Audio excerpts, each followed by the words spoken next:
Alright, so in this video, I've got my shiny new toy, 7-star Aura Maker.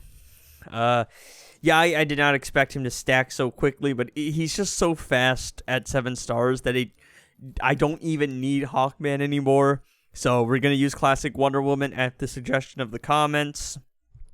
This is going to round out my trilogy of Black Friday upgrades. We did Orm at 7 stars, we did Scorpion at 7 stars. Now we're going to do Peacemaker at 7 stars.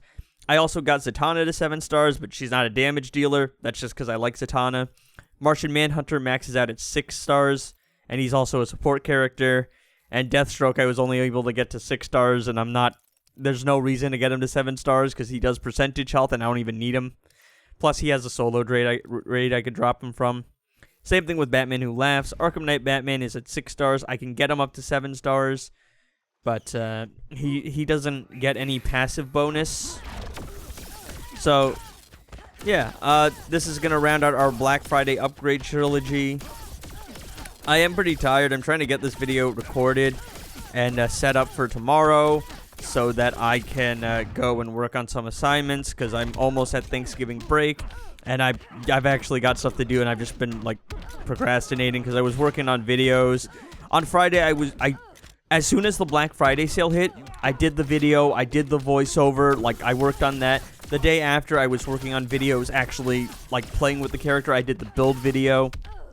So, yeah, I just got, like, 1 or 2 things to, like, do, and then probably over the break, if I have some time or feel some motivation, I'm gonna try and knock out some more of it.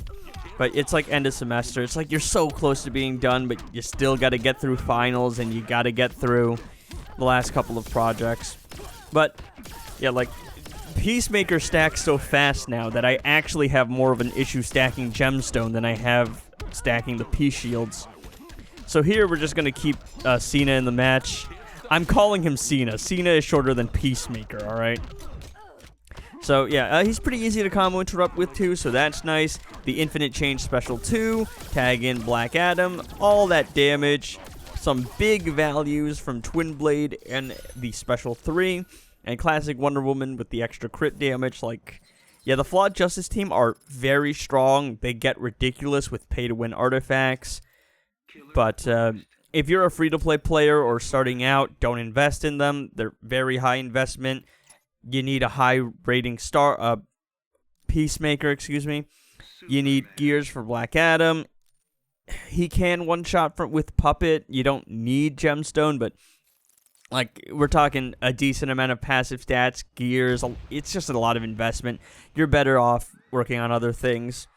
So, for this fight, I was like, alright, I want to try to one-shot with DC Universe Superman with 0, like, passive stats, 0 gears, 0 artifact, absolutely nothing. Now, the most that I was ever able to do here, I think, was 1.5. I put Chaos Tag in Darkseid on life support with Jokerized Batarangs and no passive stats and no gears DC Universe Superman.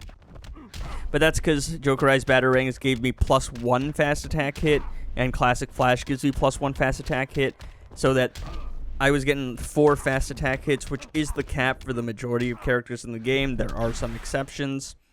But here, it was just kind of like, I'm bored, and I just kind of want to try a challenge here.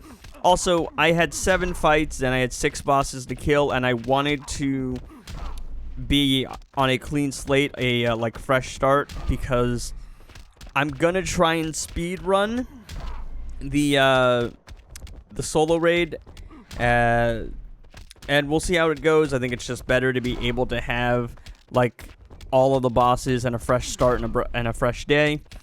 Yeah, the big thing here is to actually do this. I think you need a 4-star Killer Frost, because the power generation reduction goes from 1 to 2 at 4 stars. You probably need a 4-star Classic Flash to actually be able to one-shot a boss with no passive stats or artifact, because that's when he gets +1 fast attack hit, and it becomes +2 fast attack hits.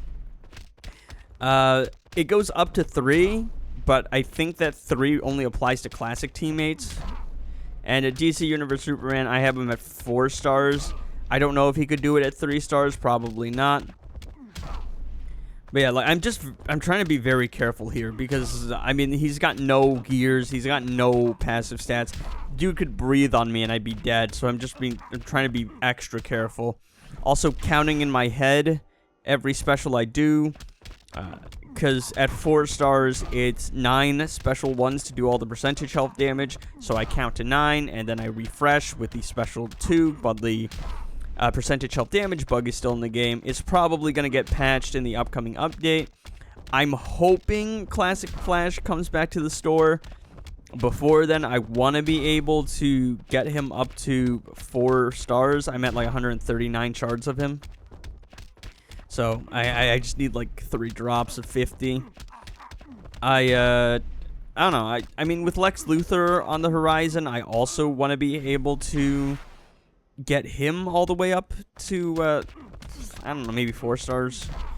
But he is a League Invasion character, it seems like, and I'm more of a solo raids player. And unfortunately, I did mess up at one point. I didn't have enough of the red energy to do a percentage health. So, missed out there on just a little bit of percentage health damage. That would have been like the difference between that would have made up 1.7 billion damage. So yeah, I mean, it's ridiculous. No artifact, no nothing. Just synergies and a little bit of a busted passive. So, I was like, alright, what are we gonna do here? So we got Deathstroke, who is now 6 stars. It seems his passive goes up to 7. But, I mean, like, we'll cross that bridge when we get there. I'm assuming eventually I'm going to be able to get him to 7 stars. I'm due for a drop in the last contract. And, I'll just get the last, like, 35 shards from, I don't know, invasions, maybe. Maybe ask for some donations or trade. But, yeah, I mean, I'm pretty happy with the Black Friday sale. I was able to get a lot of gear resources. I was able to get a bunch of the legendary characters up to 7 stars. I haven't been able to ascend some of them yet. Like, I've got enough shards to ascend Scorpion. I can't ascend him. Yeah, for some reason, I miss the maxed reach part. I don't know. I'm a 12th level intellect. I'm an absolute genius. I don't regret it, though, because I do want to get all my legendaries to 7 stars. I want to fully ascend all of my silvers and golds. Fully ascending all the legendaries, I just don't think that's going to happen. In my lifetime, at least. So, here we've got Scorpion. Basically, the plan is Deathstroke's going to do percentage health damage. Martian Manhunter is here to extend debuffs for Puppet. Plus, he's just kind of, like, I want to use him. Because I've used Zatanna, I've used Orm, I haven't used Deathstroke, I haven't used Martian Manhunter, I use Beast Boy every day. I use Manta, like, pretty consistently. Who am I missing? Oh, I haven't tested out my new 6-star Batman Who Laughs, but I don't really care about the Batman Who Laughs. But it was a bum. Overrated, overhyped, oversaturated. Yeah, and I was like, wait, I'm done with percentage health damage? There's no way it was that quick. But apparently it was. I don't know, it's insane. But, yeah, bait him into the jump attack with Scorpion, and I'm just, like, trying to spam a couple specials. Of course, he's got the hazard there. I don't want to walk into that. I think I have max resistance on Scorpion, but even so, I just don't want to get unlucky. Finally get Puppet activated, and I'm pretty confident I'll be able to keep Puppet up with Martian Manhunter. Spam a couple specials just to make sure it stays up.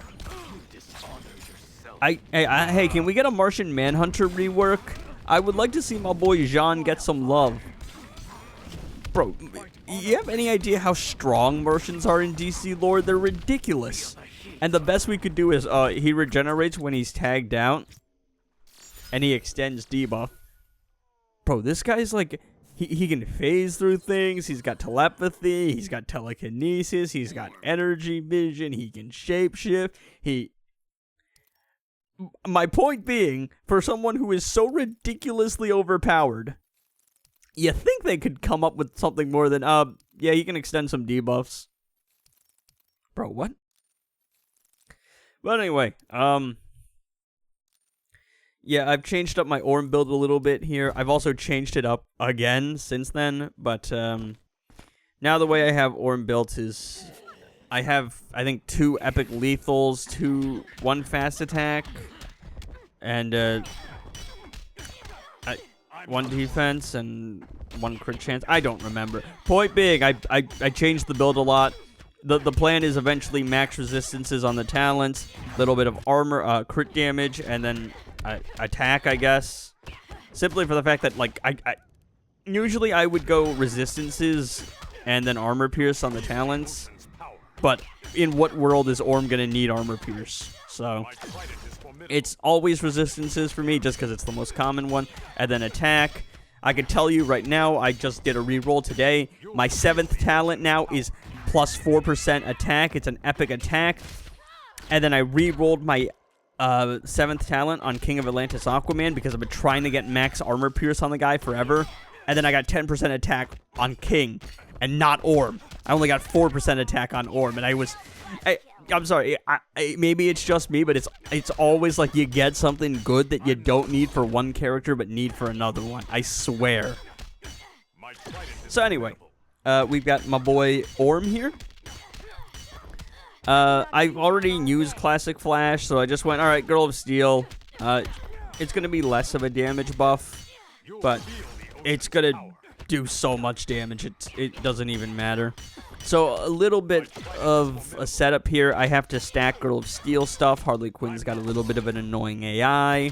I also was trying to get Grodd killed with the super move because I'm not confident that Orm could have survived. He's against a tier 5 boss. And so, yeah, I mean, like, now that I've actually stacked everything, now we gotta actually get into the, like, gameplay loop, and you can see how high that damage is. That's ridiculous amounts of damage. Like, genuinely insane. 500 mil plus on the crit there. And, of course, he lethals the second time around. He doesn't crit. It's also great to only have to do 1 special one. Again, he hits a lethal. It would be nice to have a little bit more lethal damage. I think my gemstone's got 1 epic lethal and 1 rare lethal. And I finally hit the critical on the 3rd time. And it's enough to put her away. Yeah, no, Gemstone Orm is ridiculous. And it is so much fun. Having a high store Orm and not having him be a disappointment is just the nicest feeling in the world. Alright, so, what am I doing here? Oh, Atrocitus. Atrocitus is pretty annoying. I think he starts with a little bit of power, and of course, classic, what is it called? Resilient, crit, and lethal immune. So I'm using Harley. I am missing 1 of Harley's gear pieces, because I bought the League of Anarchy gear chest, like, a year ago. I think last year's Labor Day 2024, they were out. And then I was missing Harley's gloves, and I went, I don't know, maybe I'll drop them from solo, league raids, excuse me. Maybe she does have a Valentine's Day challenge, and it never happened. Overall, I would say EPI is probably better, but in this case, if you have Harley, she's the better choice, because EPI doesn't have access to her lethal damage. Now, without EPI's lethal damage, if you have enough passive stats, it is irrelevant. Just critting alone and without any lethal bonus, EPI is still going to be able to do an insane amount of damage. With the access to lethal, she just melts the opponent, but even without it, she's ridiculous. So, super move with Harley there. I'm trying to stack I'm trying to stack the damage against target with the puppet. Spamming specials a little bit. Trying to get all of the Zatanna debuffs as well. So, bonk. And that's a lot of damage. Only thing I am slightly worried about is the super move. If Harley dies, then EPI is my backup plan. But I would prefer Harley not die. If Ivy dies, it's over. And if Zatanna dies, well, it doesn't really matter. I lose some of the damage against target. I can't spam Puppet to keep it up, but it's not the end of the world. Zatanna is easily the most expendable. So here, I'm just trying to bait it. I'm just trying to wait. I actually activate Puppet, and I'm able to power steal out of nowhere. That was surprising. So here, I'm just spamming a couple of special 3s, trying to get a little bit more damage against target, excuse me. And I'm like, alright, take the super move, EPI, do a little bit of a stun there, and Harley comes in, dark metal cards, and it's enough to get rid of Atrocitus. Not particularly hard, just extremely annoying overall. Like, Resilient is not the most difficult modifier in the world because you know going into it you're not going to be able to crit, you're not going to be able to be to lethal. So all you have to do is be sure that you're not using any team that requires lethal or relies on lethal. So Grodd for power generation, or the Batman Ninja team, or a metahuman character with lethal damage. And it kind of just forces you to use dark metal cards, which isn't a terrible thing because dark metal cards is a very strong artifact. So here we got the Batman Who Laughs. He's just kind of annoying. It's not too hard. He's got 2 phases. You take damage, but you don't lose power, excuse me, or you take damage, or you get healed and you constantly lose power, and it depends on whoever you tag in. The first effect is dot. Whoever you tag in afterwards is getting power drained. If you have Puppet, then this is not really an issue as long as you can activate it, because activating Puppet negates the power drain. It resists it. So Beast Boy, Scorpion, those kind of Puppet teams will be completely and utterly fine. It's a little bit harder to say when you're constantly getting power drained. I'm not too sure for newer players. I think Batwoman the Drown might be the best option there. She does damage with her Flood, so as long as you are stuck in the heal phase and the power, as long as you're getting constantly healed, but you're getting power drained, Batwoman the Drown will be fine because she's not really affected by the whole thing. Because again, like, she doesn't need power generation to do her specials. Yeah, so my Batwoman the Drown build's a little bit weird. I have some armor pierce on her. I have some attack on the epic one. It's probably better to swap out the epic attack for some epic lethal, and then get some more attack on the talents for optimization. But Batwoman the Drowned is already so strong that it doesn't matter. Not when you've got enough passive stats, not when you have a level 9 God Killer. Batwoman the Drowned is just ridiculous. And so we've got Robin King here, who is kind of a pushover. I don't know. Like, he's not Scorpion. Scorpion's like the most pushover boss I've ever seen, dude. Bro is pathetic. Bro, he doesn't even have, like, a damage cap, I don't think. His super move will kill you instantly. That's all he's got going for him. Robin King and Constantine are, like, pretty annoying bosses. They're not hard. It's just, like... Actually, no. Robin King is most comparable to Batman Who Laughs. Not hard, but you kind of need a specific team. It's like Batman Who Laughs, as you just need to have... John Stewart, Green Lantern. Why'd I say Constantine? Robin King, I mean, as long as you got God Killer, it's fine, because you can reduce the attack of the hazard. Like, Batwoman the Drowned is probably the best option against him. DC Universe Superman works fine as well. As long as you can get the unhittable off, you're not affected by the hazard. Just make sure you don't die. Yeah, I'm sorry, like, for a little bit of a more low-energy video. It's just, like, I'm trying to get this video out, schedule it for Monday, and then go do my assignment while also going to grab dinner. And, you know, for all my troubles of putting away this mildly annoying boss, I get Raiden, who is good, but don't need him. White Canary's just bad. Anyway, thanks so much for watching. See ya!